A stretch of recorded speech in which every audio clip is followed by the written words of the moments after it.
revealed the fact that a far-flung body of water flowed at the bottom, winding out of sight in both directions and almost lapping my feet as I stood on the slope. Across the chasm, the wavelets washed the base of the Cyclopean monolith,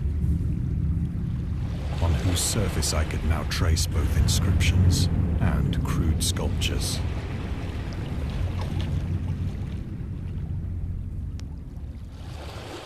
The writing was in a system of hieroglyphics unknown to me and unlike anything I'd ever seen in books, consisting for the most part of conventionalized aquatic symbols such as fishes, eels, octopi, crustaceans, mollusks, whales, and the like. Several characters obviously represented marine things which are unknown to the modern world, but whose decomposing forms I had observed on the ocean-risen plain. It was the pictorial carving, however, that did most to hold me spellbound.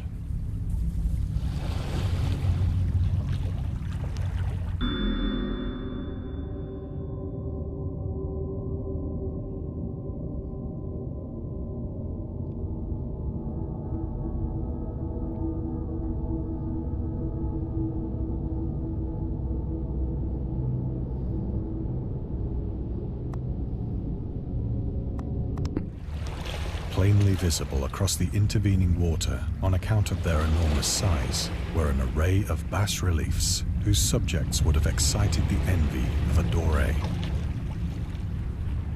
I think that these things were supposed to depict men, at least a certain sort of men, though the creatures were shown disporting like fishes in the waters of some marine grotto, or paying homage at some monolithic shrine which appeared to be under the waves as well. Of their faces and forms I dare not speak in detail, for the mere remembrance makes me grow faint. Grotesque beyond the imagination of a Poe or a Bulwer. They were damnably human in general outline, despite webbed hands and feet, shockingly wide and flabby lips, glassy, bulging eyes, and other features less pleasant to recall.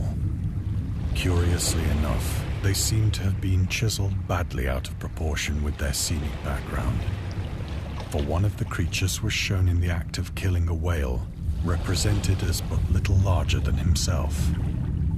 I remarked, as I say, their grotesqueness and strange size, but in a moment decided that they were merely the imaginary gods of some primitive fishing or seafaring tribe.